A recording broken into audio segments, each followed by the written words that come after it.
Well, greetings and salutations, everybody. Welcome to the best damn movie-related show on the internet, the John Campea Show, coming to you from right here on my YouTube channel. I'm, of course, your host, John Campea. It's an awesome honor and privilege, as it is every day, to have you guys joining me as we, a bunch of friends, standing around a virtual water cooler, talking about our favorite things in the world, movies and movie news and all that sorts of good stuff. Hell of a lot of stuff to talk about here today, guys. So let's get things going right off the bat with this. It is Monday, which means the box office report has come out. Not a lot of surprises at the box office this weekend, but it's good to see a couple new films actually came in right around where they were hoping they would come in. We're going to start things off because coming in at the number one spot at the box office this weekend is the new Kevin Hart film, Night School, with Tiffany Haddish. I love her.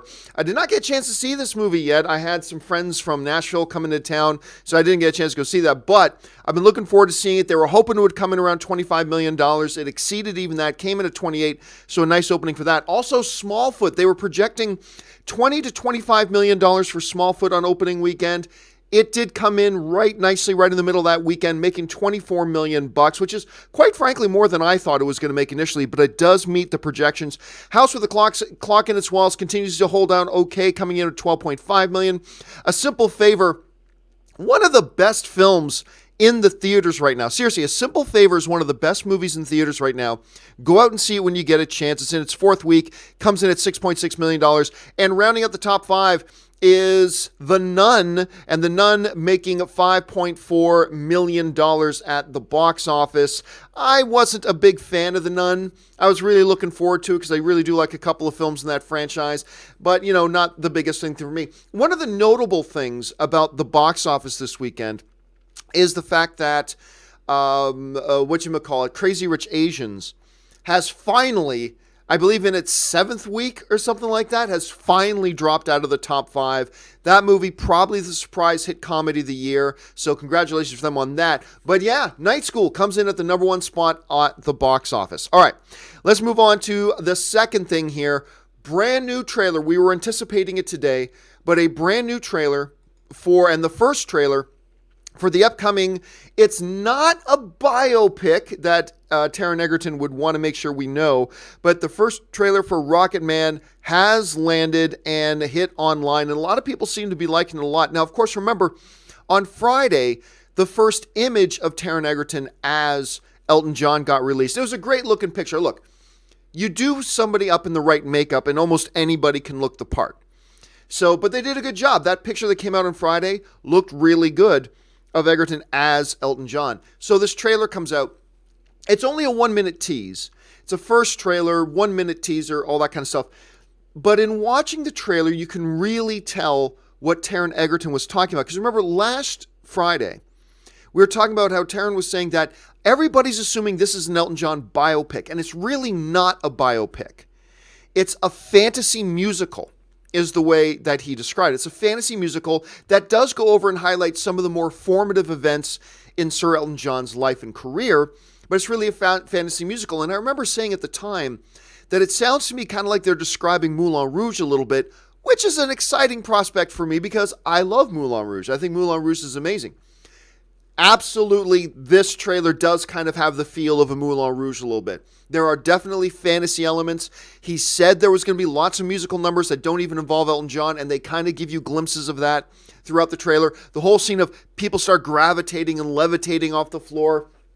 Fantastic. Again, the costumes look absolutely perfect. It looks really good. I mean, again, it doesn't really tell us much. It's a first trailer, not expecting a lot to be in there as far as really getting some of the meat about what's the movie really about, what's the real tone of the film.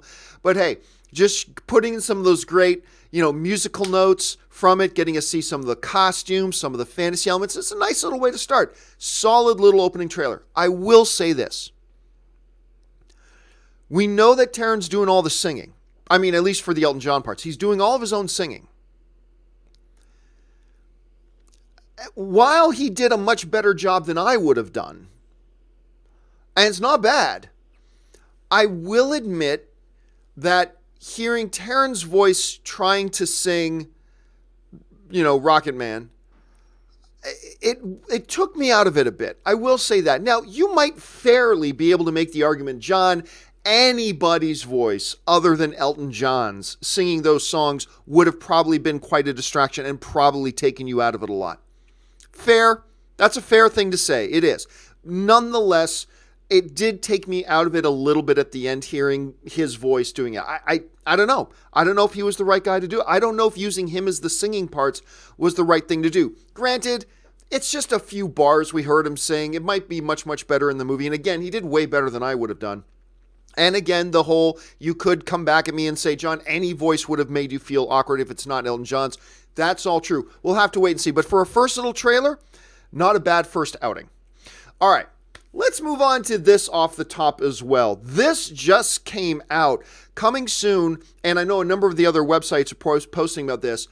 Some set pictures have just been released. I don't know if they've been released or leaked. I didn't have time. This literally just happened like 15 minutes ago.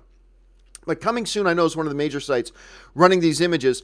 A picture of Jake Gyllenhaal in his Mysterio costume. Now, this comes from a Twitter account where they were filming on location. We get a sense of the costume there. Now, of course, no fishbowl head. No fishbowl head on Jake Gyllenhaal's face as Mysterio. But it looks like a pretty cool costume, like kind of fitting in line with what I might envision a Mysterio costume to look like a little bit. Some coloration differences, but whatever, that's fine. Again, never get too worked up, positively or negatively, about a behind-the-scenes leaked, out-of-context picture that gets put up online. Never get too worked up. We've seen so many examples where some behind-the-scenes leaked picture gets put up online, and everybody starts building, their own ideas, their own conspiracies, their own fan theories around what does this element in this picture mean, when really, quite ultimately, it doesn't mean anything because it's an out-of-context behind-the-scene photo, right? Now, somebody who posted this, I believe they mentioned they believe this was one of the final scenes in the movie. I don't know how they would know that. But it is an interesting thing. Again, nothing to get too worked up over, either positively or negatively. Don't get too excited about it. Don't get too turned off by it. It's just an out-of-context, behind-the-scene leaked photo that I'm sure is going to have a much different feel and connotations to it once we actually see it in the film. But, I got a little kick seeing the picture up there. I got a bit of a kick seeing the picture. You can see he's got those big light orbs in the cape, it looks like, unless that's just kind of visual, some sort of visual camera trick going on, but it looks like he's got that stuff built right into the cape, which is interesting. What do you guys think of this Jake Gyllenhaal first kind of look in a Mysterio costume? Do you like it? Do you not like it? Again, don't like it too much and don't get turned off by it too much because out of context, behind the scene picture. Let's wait to see it in context. All right. Last thing off the top here I want to talk about is this. My Patreon supporters, we have a Facebook group for me and all my Patreon supporters. One of my Patreon supporters put up a really interesting observation about the upcoming Venom movie. Now, Venom was being talked a lot recently about because of, they're not letting the reviews come out yet. They're doing all this. They're hiding the film, blah, blah, blah. But the other thing was that some people weren't very thrilled that the movie here got a PG-13. To me, it's a non-issue. Ours are mostly given in this society based on a lot of foul language and sexual situations, whether it's sexual innuendo, sexual jokes, explicit sexuality, whatever. That's normally the main stuff that gives something an R rating. I was never expecting any of that in a Venom film, so I'm fine with the PG-13. But this was interesting. One of our Patreon supporters in our Facebook group put up a little notification that they got from their local UK movie theater. They pointed out to me that in the UK, Venom has actually got the same rating that Deadpool got, which is a 15. Now, I'm not going to pretend that I understand how that works, but the message that a local movie theater chain put out to all of its followers was this. We are anticipating that Venom is going to be very popular in opening this week, and we thought it best to remind everyone that this film is rated 15 by the BBFC. Much as it pains us to turn people away, we have a legal and social obligation to ensure that people are of the appropriate age to watch films at our cinema, so please do not be offended if our team asks for ID. If you are fortunate enough to appear younger for your age, please make sure to bring your appropriate photo ID for the for all age restriction movies with you to avoid disappointment. Thanks for your understanding. So I'm going to assume here that the 15 rating probably means, again, I don't live in the UK. I don't know this stuff. I'm going to guess that the 15 rating means that if you're under 15, you've got to be accompanied by an adult. That's my guess, which really isn't all that far off from an R rating in the United States. An R rating just means, hey, if you're under 18, you got to be, like, you can still go in and see the movie if you're under 18 in an R-rated movie. You just got to be accompanied by an adult, whether it's a parent, an uncle, somebody of age has got to be coming with you. So it looks like there's a 3-year difference. I did, again, not understanding the situation, not understanding how this works. I do find it curious that here it gets a PG-13, which, again, you can get away with a hell of a lot of violence in a PG-13. But in the UK, it gets the same rating as Deadpool. There's not really a story here. I just found that interesting. And it also kind of reinforces the belief and the thought that I've had about this, that this is a film that is really going to push the edge of what PG-13 is. I think this is going to push PG-13 in terms of violence probably about as far as they can go with it. I mean, that's what it feels like to me. And this whole little rating system in the UK just goes to say that. Now, again, maybe there have been tons of examples of something in the UK getting a 15 that here would just be PG. Maybe, maybe not. I don't know. But I just found it curious and thought I'd share that with you guys. Okay. With all that stuff out of the way, let's move on to our main topics. And of course, our main topics are submitted by you guys. How do you send in a topic or a question to maybe be included on the John Campea Show? It's simple. You just email me anytime at john@thejohncampeashow.com. Put the word topic in the subject line. And as always, guys, keep those emails to 90 words or less. And maybe you'll see your email on the John Campea Show. All right. Let's get things going with this, and we start things off with the first email today that comes to us from Darth Impact, who writes, "Hey, John, I know you caught all the news. We just got a trailer for X-Men Dark Phoenix that says it's coming out on February 14th, 2019. Now, it's been moved yet again. It has been moved yet again to June 7th. So what's going on with this thing?" Okay, thanks a lot for the question, man. And yes, there's a whole bunch of musical chairs going on Friday with Fox and their releases. One of the predominant ones that got a lot of people's attention is that once again, X-Men Dark Phoenix has been moved again. It was supposed to be opening around Valentine's Day. Now it's been pushed to June 7th. And understandably so, a lot of people are looking at this and going, what's wrong? They moved it again. There's got to be something terribly wrong with this film. Hey, and I get it. It's not great optics. The optics on this situation are not really favorable. I mean, it was already big moved once to that February date. Now it's being moved again. And here's the real big kicker of it. Just like a day before they announced this move, they put out this X-Men trailer that specifically says in the trailer Friday, or specifically says February 14th. This trailer comes out that specifically says February 14th. And then just one day later, they're coming out and saying it's been moved to June 7th. See, to me, that is the most awkward, weird, and unfortunate optic of this whole situation. Did you not know the day before what the hell you were doing? Did you just plan this moving of the release dates at the last second and didn't even take time to think about it? And you just went, oh, okay. Or when you put out this trailer, did you already know you were moving Dark Phoenix to the summertime?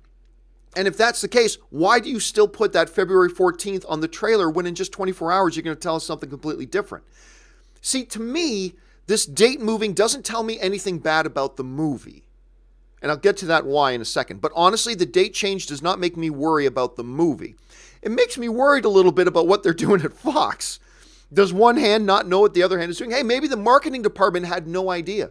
Maybe this whole date shift thing was a very tightly kept secret, The marketing department didn't even know, and the marketing department kind of gets made to look a little bit silly, putting out a trailer that says release date February 14th, when the very next day they're changing the release dates. Whatever. But look, honestly, the date move itself doesn't cause me a lot of concern for two reasons, all right? Number one, they are moving the film into a more favorable release date window, suggesting they actually might have more confidence in the movie than you might think. By moving this thing into June, which is a big, heavy movie-going month, by moving this thing into June from February, and yes, I made this argument myself. That February release date worked really well for Deadpool. This is a very different movie from Deadpool. So while I didn't mind the idea of releasing it on Valentine's Day like Deadpool did, it's not like they're the same kind of movie. And it's not like just because it worked for Deadpool, it would work for Dark Phoenix. So I'm totally fine with the idea of them moving it from February into a prime. Like if they had moved this thing from February to like September, which is a wasteland for the most part usually for movies, that would have caused me some concern. Moving it into a very popular month, that might actually suggest to me they have some confidence in the film. I'm not saying it definitely does, I'm just saying it's something to consider. But here's the main reason why this date does not concern me. It's because of this, and everybody is missing this. Them moving the release date for X-Men Dark Phoenix has nothing to do with X-Men Dark Phoenix. Listen to this. Fox moving X-Men Dark Phoenix has nothing to do with X-Men Dark Phoenix and has everything to do with another one of their films, Alita Battle Angel. Now, we're going to talk about Alita Battle Angel here in a second. But the fact of the matter is, the move for X-Men Dark Phoenix out of that February date was necessary to facilitate the moving of Alita Dark Angel, or Alita Dark Angel, I'm getting Dark Phoenix mixed up. Alita Battle Angel moved out of that death window release date it had of December 21st. They decided, we got to get this movie out of here. And again, we'll talk more about that in just a second. And they decided they needed to move it. Hey, they've already got the release date February 14th. We don't feel comfortable putting, Alita Battle Angel in June, but we do feel comfortable putting X-Men Dark Phoenix in June. So, okay, let's move X-Men Dark Phoenix out of that February date so we can make room and put Alita Battle Angel there. We'll get to Alita Battle Angel in a second. The bottom line, though, here for me is this. The moving, again, make this etch into your brain. The moving of X-Men Dark Phoenix has nothing to do with X-Men Dark Phoenix. It has everything to do with facilitating a move for Alita Battle Angel. And the result was actually moving X-Men Dark Phoenix into a more prime real estate window of release dates in June. Now, I don't know if this movie's good or if this movie is horrible. You guys know I have some concerns about Dark Phoenix. I also think there's some upside to it. But this date change, honestly, nothing to do with it. Honestly, the date change has nothing to do with it. And I don't think it's any kind of a cause for concern outside of the other concern you may have already. But I don't think it's anything for a cause of concern. Again, to me, the biggest embarrassing part was this whole thing that just one day before they put February 14th on the trailer, and then the very next day they move it into June. So that's the part that I found most interesting. All right, let's move on to the next topic. And the next topic today gets emailed into us from Dan Rodriguez, who writes, Alita Battle Angel has officially, speaking of which, has officially moved its release date to Valentine's Day weekend. I think it's a great idea, and other films should move off the Christmas weekend. If you were in charge, what other projects would you move? Well, I mean, come on, Dan. Everybody, I've already said ad nauseum, the film that I think that should move was Aquaman. Only because I think Aquaman stood to gain the most from moving. Like, a lot of people write to me with saying, John, why should Aquaman move? Why shouldn't one of the other films move? It's not about what the other films do. It's about doing what's best for your film. And I believed out of all those films opening in that December 21st window, out of all the films opening there, the film that would stand to gain the most from moving, I've always thought was Aquaman. They decided not to do it. Something had to give. Something had to give. Because in that 8-day window, again, you had Mary Poppins. Peter Jackson's Mortal Engine, Spider-Man Into the Spider-Verse. Now we got a Deadpool movie. We'll talk about that in a little bit too. We got that new Clint Eastwood movie. We've got Bumblebee, and we've got Aquaman, and we got Holmes and Watson, which we'll also talk about here in a minute. We got Welcome to Marvel. We got all, and we had Alita Battle Angel. It was just too much. I thought Aquaman should have moved because Aquaman stood to gain the most, I believe. But somebody finally got their head on straight. Somebody started to think clearly, and it wasn't the guys at Disney, and it wasn't the guy at Warner Brothers. It was the guys at Fox that got their heads on straight and said, you know what? You guys want to fight this out? Go for it. We're going to go make more money. You guys have your big dick swinging competition. You guys go do that. We're just going to go make more money. How's that? I'm not saying that Alita Battle Angel is going to make more money than those other films, but they're definitely going to make more money moving to February than they would have made opening in that Death Valley window around the December 21st weekend. So who would have thought that the smartest guy in the room wasn't going to be Disney and wasn't going to be Warner Brothers? It was going to be Fox. They go, yeah, you know what? We're going to move because we're going to make more money for us if we move. So they moved. Look, it was a great move. It was a very smart move. A move they probably should have announced even sooner. But getting out of that window, put onto the February 14th date, ensures that Alita... Look, it doesn't ensure that Alita Battle Angel is going to be a hit. Don't misinterpret me. Don't misquote me. But I'll tell you what, whatever amount of money this movie makes on that February 14th weekend, I'm going to tell you right now, it's more money than it would have made if it opened on December 21st. Of that, I have no doubt. Now, whether this movie makes $100 million, $300 million, $800 million, I still have no idea. All I know is that this movie is going to make more money than it would have on December 21st. And on that level, it was a really good move. Yes, it meant by moving to February 14th, it necessitated moving X-Men Dark Phoenix, but hey, if that's what you got to do for business, that's what you got to do for business, and that's fine. Now, I still don't know what to expect out of this movie, to be honest with you. I thought the first trailer sucked. I don't think Robert Rodriguez is on a very good hot streak as far as the films that he's producing has to say. But on the other hand, the second trailer for this movie I thought was quite phenomenal. It really was. I was not impressed with the first trailer. Second trailer got me on board. So I don't know what to expect from this movie anymore, but moving it to February was a very, very good move on their part. All right, let's move on to the third email topic in today. And the third emailed in topic today comes to us from Keyshawn Watkins, who writes, "Hey, John, big fan of the show. Thank you so much, Keyshawn. Reports have said that Fox is re-releasing Deadpool 2 as a PG-13 film on December 21st. Some have speculated that Disney requested Fox to make the PG-13 Deadpool so he can fit in with the MCU, but obviously Disney doesn't own Fox yet. In reality, it's all a matter of money. What are your thoughts?" Yes, this to me is one of the most fascinating things we've seen in movies in a long, long time. The whole thing about Deadpool is getting a re-release, but it's going to be a PG-13 cut. Now, there have been these ridiculous... if you hear anybody saying, oh, they're doing because Disney asked for PG-13, just brush those people away. That's nonsense. It's absolute nonsense.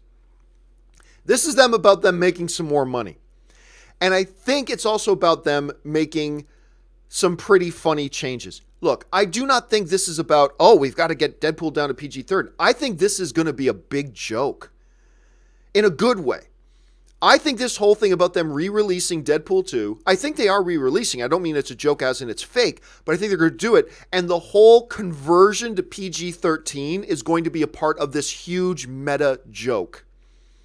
And I think it could be really funny. If anything gave us an indication of this, is when Ryan Reynolds put out this image the other day of him clearly, with Fred Savage, clearly recreating the epic classic scene from A Princess Bride, where instead of, the grandfather sitting there telling the story, you've got Deadpool there telling him some story. And if you look at the book, if you look closely at the book that Deadpool is holding, on the page there, it's a drawing of Juggernaut, it looks like, ripping Wade Wilson in half, which is hilarious. I think the point of this is really not about, oh, we've got to get Deadpool down to a PG-13. I don't think that's the point of this thing at all.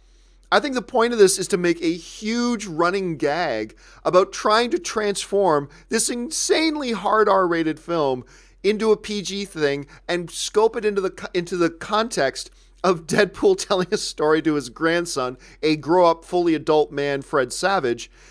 And I think this has a lot of potential to be very funny. I think this has the potential to be very, very funny. And one of the funniest things about it is that they're releasing it in this ridiculous date of December 21st that Alita Battle Angel just had the good sense to get the hell out of town on. I think that makes this even funnier. To be honest, I really do. So I don't think it goes any deeper than that. I myself am incredibly looking forward to this. I think this could be really fun. I really do. Or it could just be a giant cash grab and it doesn't add any entertainment value to it. Maybe it'll be a big piece of schlock. I'm anticipating, though, if the guys behind Deadpool have proved us anything, they have proved to us they can make really, really funny stuff. And I think this is going to be one of those really, really funny things. So, yeah, for me, I'm looking forward to it. All right, let's move on now to the fourth email today. And the fourth email today comes to us from one of our Patreon supporters, Jeff Bingham, who writes, "Hey, John, what did you think of the Holmes and Watson trailer? I'll be blunt, I did not like it. I personally am not a fan of these period satires that rely on modern day pop culture references for laughs like Year One, Your Highness, and A Million Ways to Die in the West." All right, thanks a lot for the question, Jeff. And yes, finally, the first trailer to Holmes and Watson has come out. Number one, I am a massive fan of when these guys get together, particularly in Step Brothers. Step Brothers, one of my all-time favorite comedies. I think it's one of the most underrated comedies ever made. I laugh myself sick stupid when I watch that movie. There's something very special about Will Ferrell and John C. Reilly on screen together. When these guys are on screen together, something really special comedically happens. And I have been fascinated by this idea of Holmes and Watson. Their own kind of take an iteration on the Sherlock Holmes and Dr. Watson motif. Super excited about. Trailer drops the other day. It sucks. It sucks. It's all subjective. You may love it, and that's great. But for me, unbelievably disappointed. Unbelievably disappointed. It came across as sad and pathetic and unfunny. And the only thing I even marginally grinned at, and this is painful for me because if you guys watch my show, you know how excited I have been for this movie. I've been very intrigued by this movie, very excited for it. I love these guys together. I still do. But the only thing in the trailer that made me even remotely grin was that kind of one gag where he's got the huge camera apparatus on the sticks and he's holding it up to do a selfie. Okay, that was funny. But then the running joke with the queen's like, "Hey girl," and making signs. That was just pathetic. But that was kind of indicative of the entire trailer. It just wasn't funny. And I'll be honest with you, as much as it pains me to say it, it's like it honestly reminded me of the absolute lowest common denominator humor like that we got out of Meet the Spartans. And remember those trash spoof movies? This felt, instead of an iteration, a comedic iteration of it, which is what I was looking forward to, it came across straight as pure spoof. And fine, do as pure spoof then. But it came across as terrible spoof. Unfunny. The jokes seemed I don't know what to say, guys. I'm very disappointed. Now, I am keeping in mind that we have often seen bad trailers to great movies and great trailers to bad movies. Just because a trailer sucks doesn't automatically mean the movie will suck. Not at all.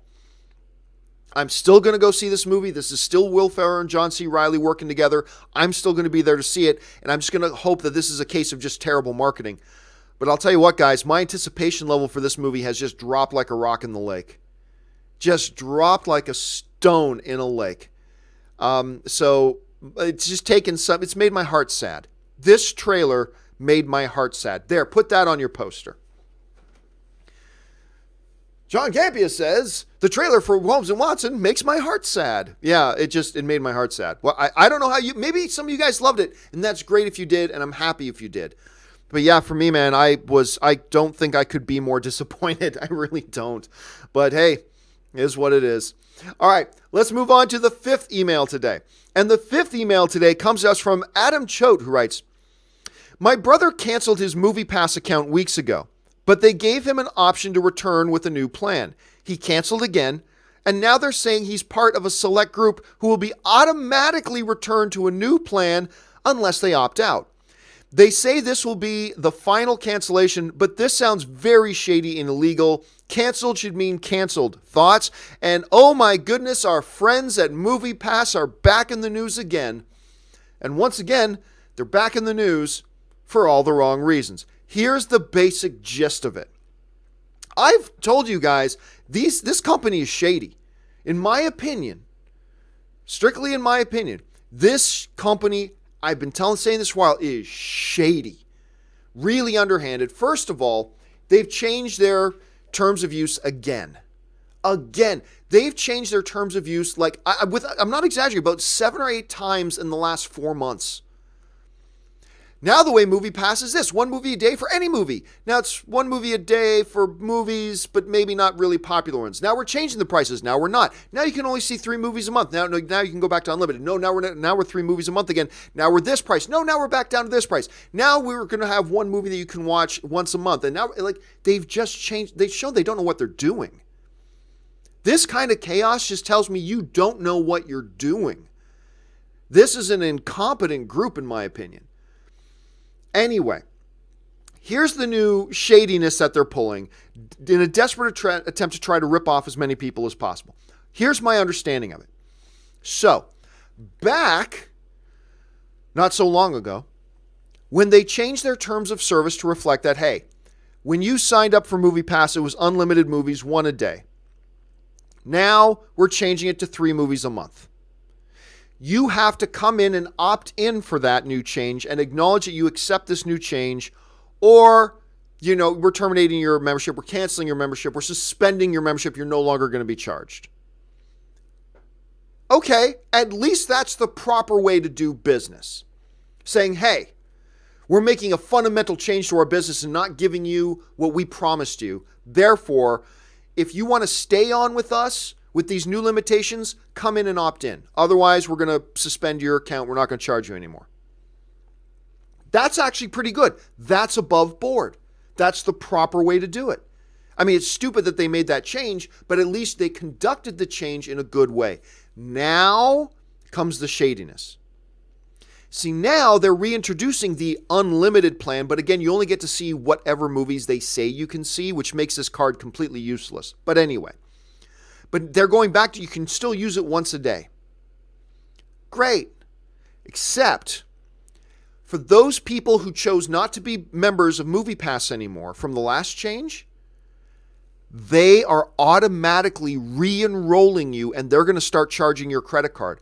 Unless you proactively go into your MoviePass account and again cancel it. They are going to automatically re-enroll you and start charging your credit card unless you take the proactive step to go into your MoviePass account and opt out of it again. This is underhanded. Now, they will make the argument, the way we worded our terms of service gives us the right to do that. Then your terms of service, again, is shady. And if you have to put in your terms of service that you can pull this type of BS, it makes you even look more corrupt and more crooked. But anyway, they're saying they have the right to do this. You know what this reminds me of? Back in the day, it was a little bit before my day, but back in the day, there used to be these movie clubs and music clubs. But the thing is this, these marketers would email you junk mail, right? But contained within them, it would say we're signing you up for this. Hey, if you don't want this, just write us back and tell us you don't want it, and then we won't enroll you in it and we won't charge you. The government decided that type of practice is illegal. You can't write to somebody and say, hey, for instance, I can't email you today and say, hey, Billy Bob Jimbo, I'm starting a new, John Campea shoes company. And as a special offer, I'm going to send you my 5 best pairs of shoes at the low price of $250 per pair. Isn't that great? Because normally I'm charging $350 a pair. So I'm going to go ahead and send those to you, and then I'll send you a bill. Now, if you don't want my shoes, please take the enclosed form and fill it out and email back to me to let me know you don't want my shoes. Otherwise, I'm going to send them to you and send you a bill. The government decided you can't do business like that. You can't send somebody something and say, you're in an agreement with me, and say, unless you say you don't want to be in an agreement with me. You can't do that. Now, I'm not suggesting this MoviePass scenario is the exact same thing. I'm not saying it's the exact same thing. I'm just saying it reminds me a lot of that old practice. It reminds me a lot of that old scam that, just send somebody a letter that says, we're in an agreement now unless you say you don't want to be in an agreement with me. That, you can't do business that way, and that's exactly what MoviePass seems to be doing. Hey guys, we're re-enrolling you, and we're going to start charging you again. Unless you remember to come back into the site and unsubscribe again. Like, what? Why are any of you still members of MoviePass? It's all subjective. Do your own thing. Yes, yes, yes. But I cannot help but wonder in my own head, if there's any of you who are still MoviePass members, why? Why are you a member of MoviePass still? You only get to see, seriously, in this article, the author of the article over on The Verge pointed out that when they say they're going back to one movie a day unlimited, right? He said, as of the writing of this article, the only movie I can use to see MoviePass at today is a 4:20 p.m. showing of Smallfoot. That's it. You want to go to a movie today with MoviePass? The only thing you could do is not even a 7 p.m. Smallfoot. The only movie you can see is a 4:20 p.m. Smallfoot screening. That's it. Why are any of you still members of MoviePass? I have no idea. It completely confounds me. Shady as hell, this company. Shady as hell. All right. Let's move on now to the final email of the day. I told you there was a lot of stuff for us to cover today. And the final email today comes to us from Warren Millen, who writes, I saw that Kathleen Kennedy just had her contract extended with Lucasfilm by Disney for an additional 3 years. So I decided to man up and write you. I'm one of the guys who said you were an idiot, and I admit other colorful names, when you said that all the reports about Kennedy being fired were wrong and that Disney would absolutely not fire her. So yeah, I'm big enough to say sorry. So what do you think about the move? Do you like that she got extended? Well, first of all, Warren, thank you so much. I appreciate that. So Kathleen Kennedy gets announced, gets a 3-year extension on her deal with Lucasfilm, completely debunking all those ridiculous reports and all those ridiculous stories that got put out that Kathleen Kennedy's been fired, and blah, blah, blah, blah, blah. This one that Bob Iger wants to get rid of Kathleen Kennedy and he's holding these secret meetings and blah, blah, blah, blah, blah. Really? Well, guess what? She just got a 3-year extension. 2 things to keep in mind here. Number one, and let me say this off the top, I have believed, and I still believe, that while I am a big fan of the work of Kathleen Kennedy as a producer, she has had one of the most iconic careers any producer in this business has ever had. She's receiving an Academy Award this year. Steven Spielberg's called her the most gifted producer he's ever worked with. I have a huge amount of respect and fandom as a producer for Kathleen Kennedy. I really do. However, I have said, and I still believe, that Kathleen Kennedy should step down from Lucasfilm. There are a couple of reasons, that go over the place and stuff like that. One, I wish she would have taken a bigger role in leadership in the Star Wars fan community, blah, blah, blah. There are some other reasons. But the main reason for me that I felt Kathleen Kennedy should step down has nothing to do with the quality of the movies, has nothing to do with this. It's all about this. To me, as the head of Lucasfilm, and I expressed this before, Kathleen Kennedy's number one responsibility is hire the right director for the right project and make sure that Lucasfilm and that director are on the same page together. To me, that is the most important job she has. She has many important roles at Lucasfilm. Many important things need to be done right. But for me, the most important thing is hiring the right directors and ensuring that before hiring them, both you, Lucasfilm, and this director are all on the same page and share the creative vision, and then you hire them and let them go. Kathleen Kennedy's track record, I think the biggest Kathleen Kennedy fans in the world will acknowledge this. Kathleen Kennedy's track record in this regard of the most important job is a disaster. It is. Other then her hiring of J.J. Abrams for Star Wars Episode 7, The Force Awakens, every single movie that she's touched has had massive, massive director controversy and upheaval. Going all the way back to Josh, why am I forgetting Josh's last name? The guy who directed Chronicle. Anyway, the guy who directed Chronicle, he's hired to do the Star Wars movie, and then the Fantastic Four fiasco happens, and blah, blah, blah, and then she fires him. Should have done your homework before you hired him, but okay, that was one. Then there was all this director upheaval with Rogue One. Then, Colin Trevorrow is signed on to direct the Star Wars Episode 9. He's on it forever, and then all of a sudden now we have creative differences. Then she's got the whole Lord and Miller thing with Solo. They get halfway through shooting the film. Well, not halfway, 90% of the way through shooting that film. Now I know we've got creative differences. Fires him, has to bring in Ron Howard. Not that they should have ever made that Han Solo movie in the first place. Nobody asked for it. But at any rate, every single movie has had massive turmoil at the director's position, and the responsibility, now it's a lot of people's fault, but the responsibility for it, the person who needs to shoulder responsibility for that is Kathleen Kennedy.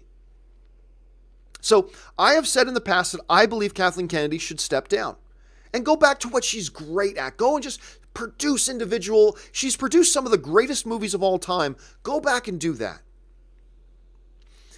That being said, I have also always told you guys, there is simply no way you are dreaming if you think Disney's going to fire her. There is simply no chance that Disney was going to fire her for a couple of reasons. Number one, she's made them scabs amounts of money. That's the big thing. But the other thing that why I've always told you guys, there is no way in hell that they are going to fire her. There's absolutely no way, no chance that Disney is going to fire Kathleen Kennedy. Mostly came down to a situation of the fact that one big major piece of information here. Bob Iger, the High Lord and pure Supreme Emperor of Disney, who is both the CEO of Disney and the chairman of the board. Bob Iger, who answers to nobody at Disney, he loves Kathleen Kennedy. That's it. End of sentence. Nothing more to say. Bob Iger loves Kathleen Kennedy. And you can feel however you want, and there's a lot of mixed feelings about, like, for instance, The Last Jedi. I know a bunch of people don't like it, know a bunch of people that really do like it. But you know who loved that movie? Bob Iger. Bob Iger loves that movie. Now, whether Kathleen Kennedy should or shouldn't or be fired or should or shouldn't have been given a contract extension or all the should and shoulds, all those discussions are great to have. But what I've said forever is that the bottom line is this. She makes Disney money, and Bob Iger loves her and loves the movie she's made. Understanding those facts, you'd have to be insanely naive to believe that they were going to fire her. You can have your opinion about whether they should fire her. That's totally fair. Totally fair. But to actually believe that they were going to fire her means you have to completely check out of reality. You had to completely check yourself out of reality to believe for a second that Disney was going to fire her. There was no way. I believe she should step down, but there's no way they're going to fire her because she's made them tons of money. And most importantly, Bob Iger really likes her. I mean, we know this. So I'm going to tell you what, when the announcement came that she got the extension, a bunch of people online were shocked. And I'm just like, what out of all the facts that we have make you even the least surprised that they've given her extension? It's okay that you don't think they should have given her one. That's totally fair. But how can you be surprised that they did give her an extension when we know what we know? I was not shocked in the least. Not even the smallest iota of surprise on my part that they re-upped her. Not at all. Do I still feel like she should step down? Yeah, I honestly do. I think it's what would be best for her and her career, and she can get back to being one of the best producers this business has ever known. I think it would be a good fresh start for Star Wars. I think a lot of good things. But she's not. Okay, fine. No problem. Again, this isn't a topic or discussion about coulda, shoulda, woulda. This is a topic and discussion about things happening based on the facts that we know. We know she's made them a lot of money. We know Bob Iger likes her. Any theory or idea that they were about to fire her was complete nonsense. Complete nonsense. So anyway, now, we are, I'm sure, going to have discussions and debates about whether they should have given her this extension, whether they should have fired her, all that kind. And those are all fair things to bring up and totally fair things to ask. But we are in the reality that she's made them a lot of money, Bob Iger likes her, and they've given her an extension. So that's the reality of it. And it doesn't take a mathematician to do that equation. So there you go. Myself, personally, I'm fine with it, whatever. I just noticed that I still have the Holmes and Watson thing at the bottom there. That's my fault. Sorry about that. Anyway, so there you go. That's all that. But what do you guys think about it? What do you guys think about the extension for Kathleen Kennedy? I know there are some people very, very upset by it. I know there are some people who are very, very happy with it. What are your thoughts on it? Jump down to the comment section below and let me know what you're thinking. Okay, with that out of the way, let's save a little bit of time here and go over and take some live questions here. And the first live question coming in from you guys today comes to us from Ben Heyusa, who writes, so my stepdad said to me, what's this Venom? Why would you want to see that? Sir, it's a Marvel character from Spider-Man. Jeez, I think it's ugly and weird. Smack my head, old people don't ever understand. Oh, dude, it's not an age thing. It's not an age thing. Not at all. It's not an old people thing. It's just that I know plenty of 20-year-olds that don't have no idea why people like comic book movies. And I know 70-year-olds that love comic book movies. So it's not an age thing, believe me. But Ben, it's just one of those things. We got to accept that not everybody's going to be into the things that we're into, right? It's all part of the subjectivity of film. But believe me, it has nothing to do with age. It has nothing to do with any of that. It's just some people like certain things, other people don't. And that's fine. And that's okay. But I can tell you right now, my mom's looking forward to seeing Venom. So, there you go, right? So, got him a little bit of slack, Ben. Just got him a little bit of slack. All right, Leo Milmet writes, my English teacher last year was Chris Griffin, second AD of Splash, Scorsese's After Hours, and Prizzi's Honor. Cool. He's a total legend. I love him so much. And that dude is your English teacher? Holy crap. I'd never leave his class. I don't mean like I'd never graduate. I mean, at the end of the day, the bell will ring and I would never leave. I just want to sit there and pick his brain. Tell me more about Martin Scorsese. Tell me, what was Daryl Hannah like on the thing of Splash? Prizzi's Honor. Oh my God, what happened here? And I would never let this guy out of my sight. I would just be talking to him totally. Why he's teaching English now, I don't know. But dude, that is awesome that you have him as a professor. Thanks for sharing that, dude. That's awesome. James Welsh writes, another movie opening in that busy December period is Adam McKay's Vice. When will we see marketing for it? I am not familiar with that. Hold on a second. I'm familiar with the concept of it. Hold on a second. Let me look in the release window here. Because I do this. If this is true, it's a new thing. Let's see. Oh, and they're releasing second act now on the 14th, so it's in that 8-day window as well. Honestly, I don't see Vice anywhere. I'm looking at the release schedule. Now, it's coming out the 26th, so it's coming out like the week after. It's coming out the week after, and that's Annapurna Pictures. Annapurna has been doing like a hell of a lot of stuff. You got Christian Bale, you got Amy Adams, Steve Carell, Sam Rockwell, Tyler Perry, a whole bunch of things, but it's not actually opening in that same 8-day window. It's actually opening outside of it. I would expect to see marketing pretty soon. I don't think there's any panic that it hasn't been marketed yet. But yeah, I knew it wasn't opening in that 8-day window of death. It's opening after that, which is probably a good place, a pretty good place for it to be. Let's see. Ben Heyusa writes, also, I saw Night School this past weekend. It was okay, in my opinion. Some good laughs, but not enough to have it put on one of my top comedies of all time. Well, we shouldn't go into movies looking for them to get onto our all-time list. Does it come in your top 5 comedies of the year? Is it worth seeing? That's really the first questions I think we should be asking ourselves. I'm hearing a lot of the same thing, Ben. I'm hearing a lot of people saying, it's okay. It's okay. I don't know that I was expecting personally, and you probably weren't either. I wasn't expecting much more than that, but I am going to be curious to see it and see if I'll probably have the same opinion as you, but let's wait and see. James Welsh writes, thoughts on Gal Gadot joining Death on the Nile? Well, somebody's giving her work. I honestly, my feeling about her being cast in that is kind of the same as my feeling on the movie itself. Meh. Because as much as I love Kenneth Branagh, and if you've watched me for any period of time, you know how much I love Kenneth Branagh. I was quite disappointed with Murder on the Orient Express. For those of you who don't know, this Death on the Nile is a sequel, it's a spiritual sequel to Murder on the Orient Express. I was so looking forward to that movie with Kenneth Branagh at the helm, Hercule Poirot, or however you pronounce Hercule's name. I was a big fan of the notion of this movie. Was very disappointed in it. I didn't like it. Quite frankly, I didn't like the movie. So, I'm going to be honest with you. I have no interest in this Death on the Nile. And that has nothing to do with Gal Gadot or anything like that. I just didn't have much interest in this movie to begin with because I found Murder on the Orient Express to be very underwhelming. And that pains me to say because I am such a big fan of Kenneth Branagh. And I still am, but that I just have no thoughts for that. So, really not much beyond that.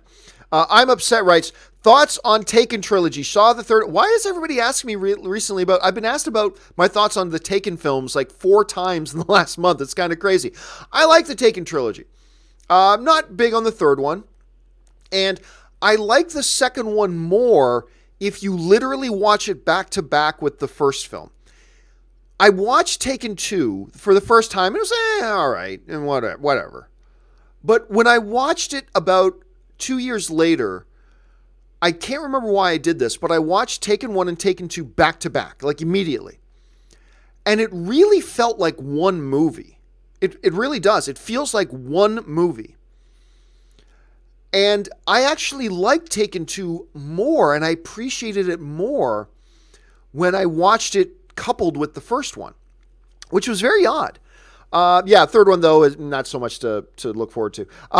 Really Tired 64 writes, I have 2 theories about the new Joker film. Number 1, Joaquin Phoenix is the real Joker and Leto is really Jason Todd. Or number 2, Phoenix and Ledger are the same and the new film is secretly set in the Nolanverse. Thoughts? No, neither of those are correct. They've been very, very clear that this is a complete standalone film. It's a completely Elseworld kind of film. And it is the test run for them to see if they can do more of these. To either say he's connected somehow to the DCEU or that he's even connected to the Christopher Nolanverse completely undermines everything they're saying about we want to really test out these standalone, one-shot, their own universe standalone movies. And we want to see how these do. And I'm very excited about the prospect of that. Like, really excited. But everybody, because we live in this age today where every single freaking thing has to be connected to a cinematic universe somehow, some way, a lot of people are trying to create these theories that connect this to the existing franchises. Guys, the best movies of all time are not connected to franchises. Or at least a big number of the greatest movies of all time. Some are, but the big number of the greatest movies of all times are true standalone films. DC wants to try these. I think it's a terrific idea. So I don't know why we're constantly coming up with these series. I feel like we as an audience now just have this built-in desperate need that every movie has to be connected to a cinematic universe. And I think that's awful.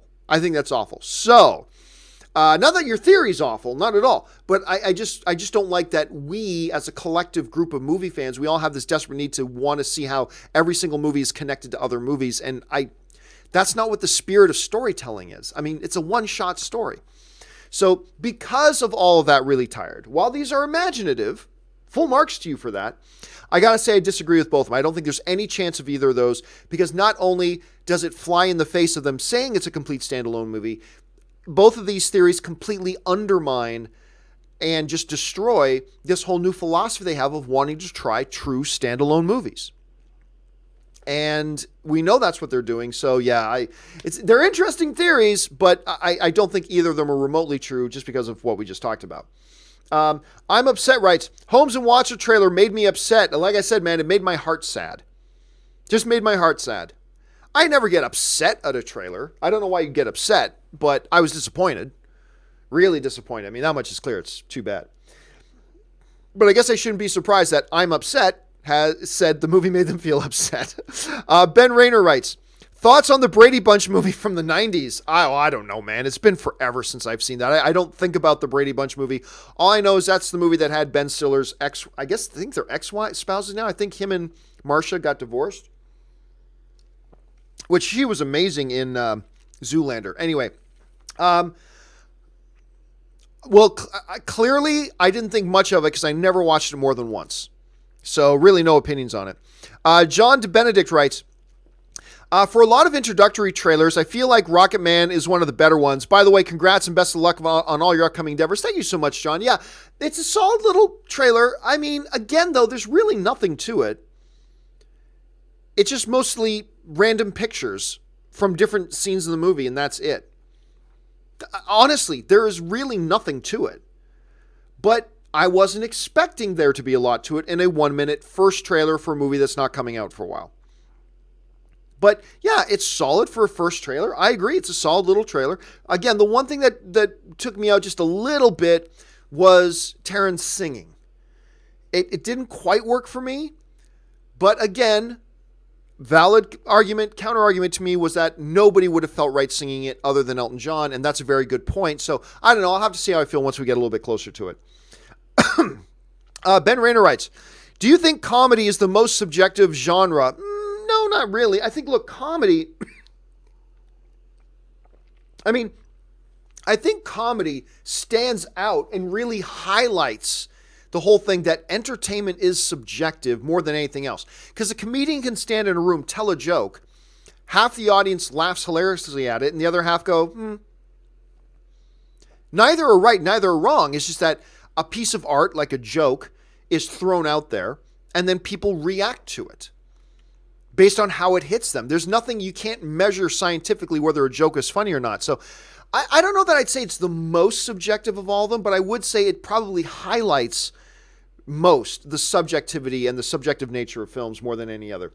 Tobias Friedley writes, hey, John, your show is amazing. Thank you so much, Tobias. I recently got my 4th film festival nomination in Switzerland. I'm so excited. I hope my film wins this time. Congratulations, man. That's awesome. First of all, huge respect to anybody who actually has the testicular fortitude to make a movie. That is huge. That's awesome. I'm so thrilled for you. And you know what? I love the fact that we have people watching this show who love to get into the art of making films as well. That's amazing. So good luck to you, Tobias. Please follow up, send me an email, and let me know how you actually do. I'd be curious to know, man. All right. And we have the big jump. La la la la la. Okay, where are we here? Ash here writes, Jessica Chastain plays a gender swap Mr. Sinister. No, I believe she plays somebody from the Shi'ar. I believe she's going to be playing like a celestial entity. I think she's going to be playing an alien more than likely. So I don't think she's playing a gender swap Mr. Sinister. Mr. Everything writes, today is my birthday, Christian Haas and Brie Larson. Well, happy birthday to you, Mr. Everything. Ali Hussein writes, seriously, what's going on with X-Men and Fox? Same thing happened with the New Mutants. Few days after the trailer, it was moved to August 2nd, 2019. Well, clearly, you sent this in, Ali, before we did it. This had nothing to do with the movie. This was all about making space because they really understood they needed to move Alita Battle Angel. They had to move it. And so they needed a place to put it, and they simply felt that they couldn't put it into June. It's not a June movie. So they put it in February, and they moved X-Men into June, which to me was a vote of confidence on the X-Men project. Maybe I'm just being naively optimistic. I don't know. But honestly, that's how it hits me. It hits me more as a positive thing, and that this really had nothing to do with the movie. It has everything to do with Alita Battle Angel needing a place to go, and they needed a move to make space for it. So that's how I see it at any rate. Could be totally wrong, but that's how I see it. Dalton Burdett writes, I saw All About Eve for the first time last week, and wow, yeah, it's crazy, right? Crazy good. I mean, wow is just one way to put it. And damn it, who directed that thing? Hold on a second. I wish I knew that off the top of my head. Because we're going back here. It was Joseph L. It's not who I thought. I'm glad I didn't say who I thought the director was because I was totally wrong. Joseph L. Mankiewicz. Joseph M. McKays. Anyway, it's a Bette Davis film, and it is great. I watched that again. I only saw it for the first time probably like 10 years ago. And then I watched it again with this friend of mine probably about 3 or 4 years ago. And you're right, Dalton. I mean, it's fantastic. A lot of people, I think it's from like 1952, 1953. You know what? I'm on the IMDb page here because I looked up the director. I can tell you what year it came from. 1950. Came out in 1950. So, I mean, a lot of people haven't seen it, but yeah, I'm glad you saw it, man. More film fans need to go back and start watching some of these classic films. Because I think you're going to appreciate a lot of them more than you might think. Trail Shredder 1 writes, okay, so Venom comes out Friday, and I haven't heard anything from the critics. Either I'm missing something or the embargo is not up yet. Now I'm worried. Oh, dude, we were talking about this last week, Trail. Yeah, they're hiding the thing. As a matter of fact, the movie opens in some markets tomorrow. The movie opens in a number of markets tomorrow. Let me just jump over here for a second since I'm here. Let me open up the Venom thing, and then we will go to release dates, and let's see here. A bunch of them open up on the 3rd, which is Wednesday. So like on Wednesday, it opens in Germany, the UK, Indonesia, South Korea, Taiwan, Argentina. Then on the 4th, we've got Brazil, Colombia, the Czech Republic, Greece, Hungary, Israel, Italy, the Netherlands, Portugal, Russia, Singapore, blah, blah, blah. And this is just opening up like tomorrow, Wednesday, Thursday. Still no trailers, or still no reviews. They are hiding the reviews. They're hiding them. A lot of critics aren't even going to be seeing this movie till tomorrow. So I said this before, I will say it again. The only thing that will excuse this and explain it is if there's such a massive spoiler, something would have to be of the level that something directly ties Venom to the MCU. Either Spider-Man shows up or Venom dusts at the end as a result of the snap. Some people saying, John, what if they're trying to hide Carnage? Everybody knows Carnage. Carnage does not represent a big enough spoiler. Like something, everybody's expecting Carnage at some point. Whether he's in the movie or not, almost everybody's expecting it. That would not justify holding off on the reviews. That would not justify that. Not at all.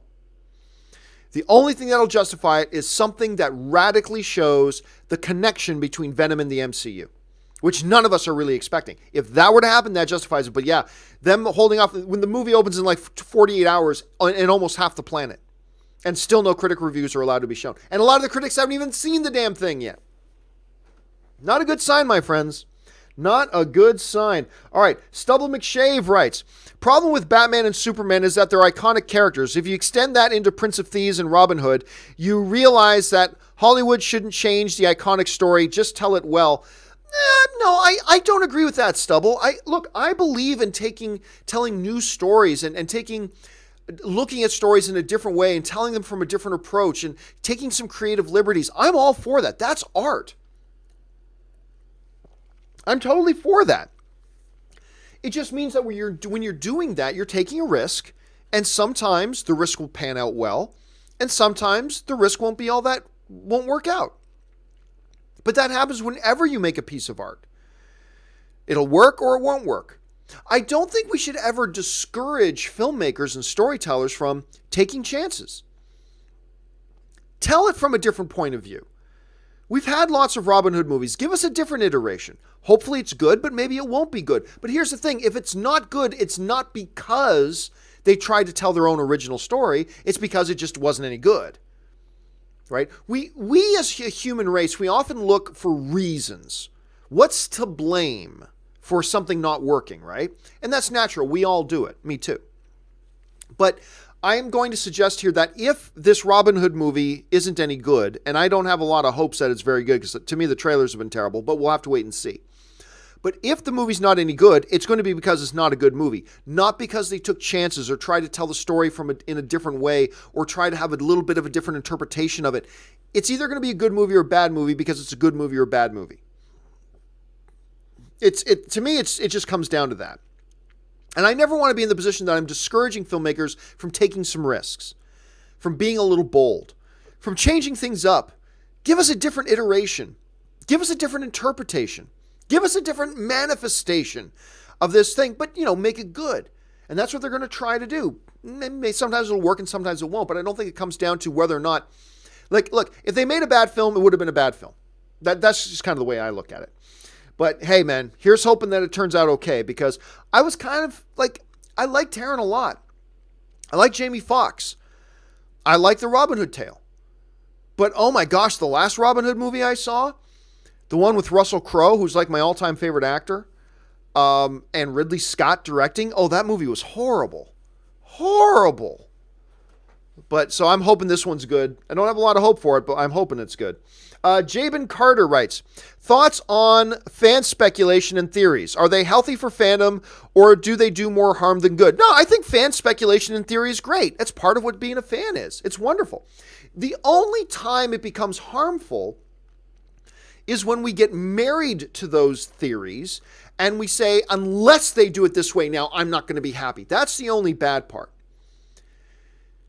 Theories and speculation, these are things that are as old as fandom itself. There's nothing wrong with that. That's part of the fun. Having theories and speculating is part of the fun. As long as we always keep it in that quadrant. It's speculation and theory. The moment we start getting into, and this is where it becomes dangerous, where if you're doing a Robin Hood movie, it has to do this. If you're doing a comic book movie, it has to do that. And we come up with this theory, and it's like, now that's what they have to do. If they don't do that, it's stupid. We all do that, but that's the dangerous thing. It's getting married to them. That's the danger. Speculation, theories, it's all part of the fun. I don't want film fandom without speculating and without theories. What fun is that? Of course we should have that. We just got to keep them in their place, though. And understand, hey, we're just discussing them and we're having fun theorizing. We're making guesses. Let's never cross, though, into that really dark hole of saying, now they have to do the way I want them to do it. That's when it becomes kind of ugly. Baby Boy 8603 writes, hey, John, I just got a chance to watch The Shape of Water. A great movie, and I thank you for recommending it. Not something I would particularly watch. Yeah, look, seriously, The Shape of Water is a movie that on its surface does not look like it would have massively wide appeal. I mean, right? It really doesn't. I'll be honest with you. If it wasn't for the fact that Guillermo del Toro's name was on it, I don't know that I would have been excited about it in the first place. I'm just being honest. You don't change a thing about those trailers. You just show me the trailers. I don't know. It looks a little bit weird to me. But because Guillermo del Toro was the director on it, suddenly it took on a different kind of life, and I was really excited about it. So, yeah, Jabin, I can totally see where you're coming from, where it didn't look like the type of film you would normally give a chance. But I'm glad you did give it a chance, because it's a great little movie. I mean, maybe some of you watching didn't like it. That's totally fine. I thought it was a great little movie, so I'm glad you liked it. And won a lot of Academy Awards, man. Baby Boy 8603 writes, hey, John, I just got a chance to watch... Oh, I already just read that. Aaron Moen writes, Muse... for next Bond theme song, listen to Supremacy. I don't really know much about Muse or Supremacy. Did they announce it? Or is that you just making a theory? I don't know. To me, I really don't care. I don't care who makes a Bond song. Just as long as it's a good Bond song, then I'm good with it. But yeah, I don't really know anything about Muse, so maybe I'll give that song a listen to at some point. Stubble McShave writes, Bergman would be 100 this year. Oh, wow. Bergman would be 100 this year. Do you think there'll be a segment on him at the Oscars since he was nominated several times for writing and directing? No, I don't think they will. Look, the reality is there are a lot of very, very iconic people in Hollywood history. The pantheon of the gods in Hollywood history is a big brotherhood and sisterhood, I guess you say. It's a big fraternity. Many, many, many icons of this business dwell within it. The Oscars every year could have like 30 names up there. This would have been so-and-so's 125th birthday. This would have been so-and-so's 100th birthday. This would have been so-and-so's 90th birthday. I mean, you could literally do a full list of those every single year. Fact of the matter is, I've never seen them do it for anybody, nor really should they. I think the In Memoriam is their send-off, and In Memoriam is still probably my favorite part of the Oscars. I don't know why. I get really emotional at the In Memoriam. But the thing about recognizing the birthday of somebody who was significant, because there have been thousands and thousands and thousands of Academy Award nominated professionals. So I don't think that's something they would do. I'm not saying it's a terrible idea, but I just don't see how it fits in. They've never done it before. And if you did do it for him, you're going to be doing it every year with a ton of different names. And the show's already long enough. So I don't think so. I don't think so, Stubble. All right, just 2 more questions today, and then we got to wrap it up. Michael Ashton writes, Joaquin Phoenix was supposed to be in Split instead of McAvoy. Do you think he might have dropped out because he knew there was going to be a sequel? I don't remember Joaquin Phoenix was supposed to be in it. I remember there was some talk about it. But, yeah, I don't ever remember that he was basically signed for it. I don't remember. I remember there was some talk about it, all this kind of stuff. Could one of the things that turned him off have it been that they might be doing a sequel? If they had those thoughts, and yeah, that probably would have been something that turned him off. But again, and maybe I'm wrong, but I don't remember it ever being at a point where basically Joaquin Phoenix was like, oh, this close to being signed on. He's basically got the role. Like, I don't remember it getting that far. I just remember his name was mentioned. But again, I could be wrong about that. I mean, I didn't keep track of it. But if that was the case, and that's a big if, then yeah, I could see him walking away from it with the potential there being a sequel. All right, final question today, guys. Nikhil Shasat writes, President and CEO, oh my God, you deserve it, John, and you'll do much more at your new gig. When you said we'll see familiar faces, my heart skipped a beat. I did not say you'll see familiar faces. Just be very, very clear at that. I did not say you'll see familiar faces. I don't want to go into it a lot now. For those of you who are Patreon supporters, I believe it's tomorrow I'm going to schedule a town hall meeting for my Patreon supporters. So for those of you who are my Patreon supporters and you've been asking about it, I am probably going to do that town hall meeting tomorrow evening. So keep your eyes open for that. But no, I did not say we'll see some familiar faces. I didn't say that. Be very clear. I was very, very careful with my wording. So I just don't want to create any unnecessary expectations. Zombatron. This one will be the last question now. Zombatron writes, chances Cult Obsidian appears in Captain Marvel. He does have a banner with her logo. Infinity War New York fight has the best of seeing it. I don't think so. I think they've already got a lot going on in the movie. Now, I'm not saying it's completely out of the question. Not at all. But I think this is a movie that's already got a whole hell of a lot going on. And so I'm going to go out on a limb here and say no, I wouldn't expect it. But I wouldn't fall out of my chair in complete shock if they did include something like that, but I don't think they will. All right, guys, that will do it for today. Now, listen, for all you guys who sent in questions that I didn't have time to get around to, don't you worry. I will address those questions in an upcoming companion video. That is coming, so don't worry about it. Your questions are going to get addressed. That will do it for me for now, guys. My name's John Campea. Thanks for being here, and until next time, bye-bye.